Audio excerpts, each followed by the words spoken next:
ওহো, রুনা খানের সাথে। হ্যালো বন্ধুরা, কেমন আছেন আপনারা সবাই? আশা করি সবাই ভালো আছেন। তো আপনাদের ভালোবাসা আমি ভালো আছি। থাম্বনেলটা দেখে নিশ্চয়ই বুঝে গেছেন আজকে পাশাপাই দ্য মার্জুক রাসেলের একটা খুবই ইনফরমেটিভ ভিডিওর উপরে রিয়াকশন দেব। ভিডিওটির টাইটেলটা হচ্ছে মার্জুক রাসেলের লেখা তুমুল জনপ্রিয় 10টি গান। পাশাপাই অর্থাৎ মার্জুক রাসেল, কে চেনে না এই অভিনেতাকে? ব্যাচেলর পয়েন্ট নাটক দিয়ে কিন্তু ওনার জনপ্রিয় কিছু ডায়লগ সৃষ্টি হয়েছে, যুগান্তকারী ডায়লগ। আজকে আমরা ওনারই লেখা কয়েকটা জনপ্রিয় গানের উপর রিয়াকশন দেব, দেখবো আসলে এই গানগুলো আপনারা কয়টা গান শুনছেন এবং আমি কয়টা গান শুনেছি যে গানগুলো ওনারই লেখা। তো ভাবতে নিশ্চয়ই অবাক লাগতেছে যে এই গানগুলো শুনেছি বাট আমরা জানি না এটা কে লিখছে। তো চলুন আজকে সেটা জেনে নিয়ে আসি। চলুন ভিডিওটি শুরু করি, লেটস গো। ওহো, রুনা খানের সাথে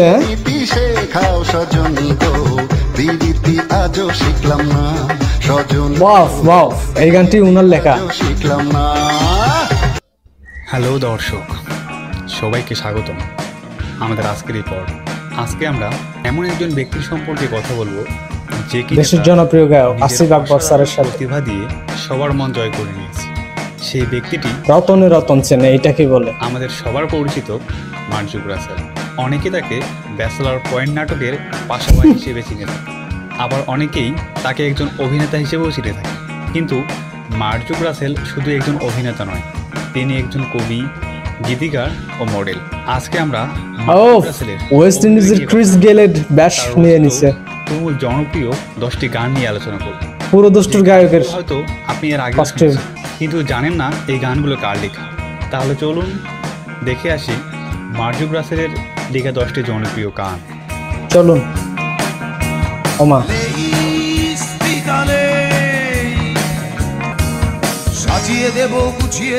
জেমস উনার লেখা গান গেয়েছেন।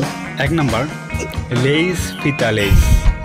জনপ্রিয় এই গানটিতে কণ্ঠ দিয়েছেন নগর বাউল জেমস। 1998 সালে লেইস ফিতা লেইস ভিডিওটির ব্যাকগ্রাউন্ড মিউজিকটা এই গানটির গীতিকার মানে কেমন জানি আনইজি লাগতেছে, বাট ছোট্ট একটা রহস্য আছে, বাকিগুলো সব ঠিকঠাক আছে, ব্যাকগ্রাউন্ড মিউজিকটা নয়। মার্জুক রাসেল 95 সালে গান লেখা শুরু করেন। সেই অনেক আগের ছবি এটা। সুরকারদের দিতেন, কিন্তু কোনো সুরকার তার গান নেননি। 2 বছর পর তিনি এক বন্ধুর বাসায় যান। সেখানে গিয়ে জেমসের গাওয়া মান্নান মিয়ার তিতাস মলম গানটি শুনেন এবং মার্জুক রাসেল সিদ্ধান্ত নেন জেমসের সাথে সে দেখা করবে।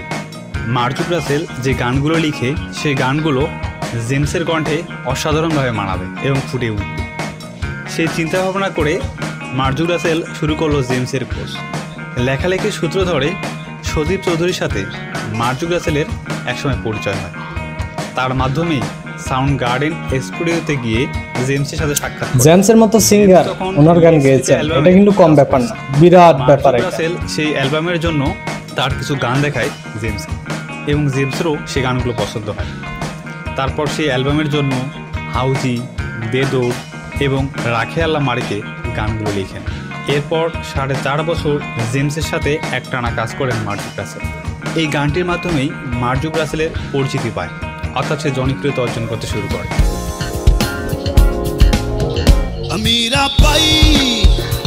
ও মাই গড, এই গানটা ওনারই লেখা, এত জনপ্রিয় একটা গান।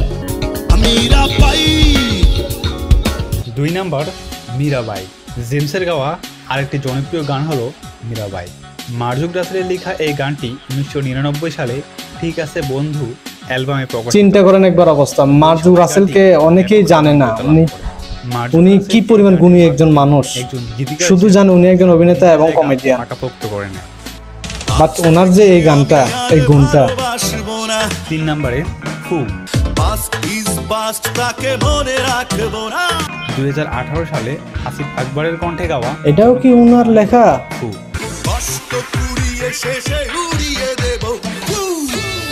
এই গানটির কথা ও সুর মার্জুক রাসেলের করা। গানটির প্রত্যেকটি কথা যেন অসহায় একজন বাপ, যারা কত শুনেন না, ফার্স্ট লেভেলের সিঙ্গার ওনার লেখা গান গেয়েছেন। তোমার চোখে আয়ুব বাচ্চু। আকাশের নীল ভালো লাগে না।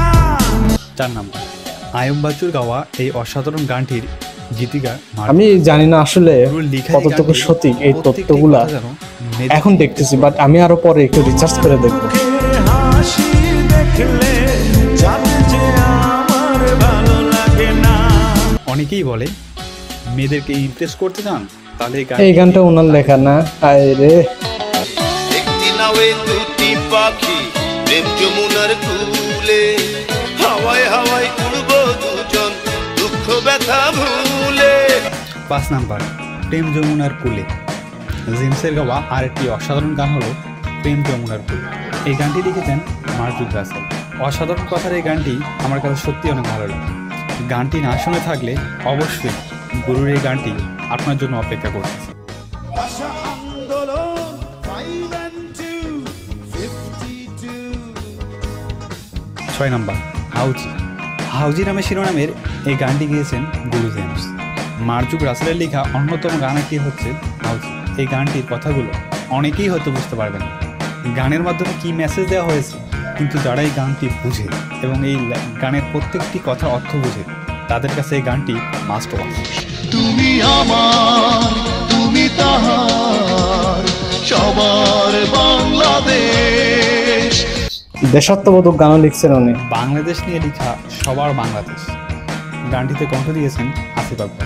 দারুন, ওনাকে এখন খুব ভালোভাবে চিনতে পারতেছি আমি। এই গানের কথা বাংলাদেশকে সুন্দরভাবে প্রেজেন্টেশন করা হয়েছে এই গানটি।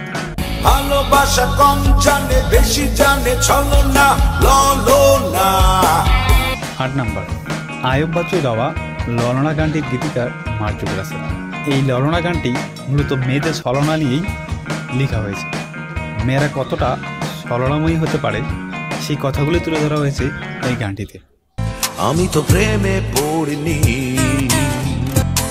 প্রেম আমার উপরে। এই গানটি উনার লেখা, এই গানটি উনার লেখা। আমি তো মাই গডনেস, প্রেম আমার উপর পড়েছে, অর্থাৎ আমি তো প্রেমে পড়িনি, প্রেম আমার উপরে পড়েছে। ফিলিংসটা কেমন? এই গানটি উনার লেখা। আসলে প্রথম প্রেমে পড়লে তার মনের কথাগুলো জাস্ট ওয়াও ম্যান। প্রকাশ পেয়েছে। আমি তো প্রেমে পড়িনি। এই গানগুলো কিভাবে লিখেছেন উনি? শিরোনামে জানিই না যে এই গানগুলো এতদিন শুনতাম, কে লিখেছে। দুঃখ ওড়াই এক তুড়িতে, স্বপ্ন পোড়াই যত্ন করে। 10 নাম্বার, দুঃখ উড়াই। দুঃখ উড়াই গানটিতে আমি একটু রিসার্চ করবো আর পল জেমস। গানটির কথা নিজের লিখেছেন থেকে মার্টিন আসলে কি রাসেল। এই গানগুলো ওনার লেখা গানটিতে কিনা? মূলত এটি ব্যর্থ প্রেমিকের কষ্টের কথা তুলে ধরা হি হয়েছে। Is absolutely Marjuk Russell legend। লেখা এই গানগুলোর মধ্যে আপনার পছন্দের গান কোনটি অবশ্যই কমেন্ট করে জানাবেন। কিন্তু রুনা খানের সাথে নতুন কোনো পিরিতি ভিডিওতে পিরিতি। সেই পর্যন্ত ভালো থাকুন, সুস্থ থাকুন। আল্লাহ হাফেজ। অসাধারণ অসাধারণ অসাধারণ প্রতিভা, অসাধারণ গুণ। আমি জানতাম না আসলে মার্জুক রাসেল অর্থাৎ পাশাপাই এত বড় একজন গীতিকার এবং সুরকার। তলে তলে যে এতগুলো গান লিখেছেন, এবং কি এখন থেকে না, অনেক আগে থেকে আয়ুব বাচ্চু, জেমসের মতো গায়ক এবং কি আসিফ আকবর পর্যন্ত বাদ যান নাই, ওনার গান গেয়েছেন।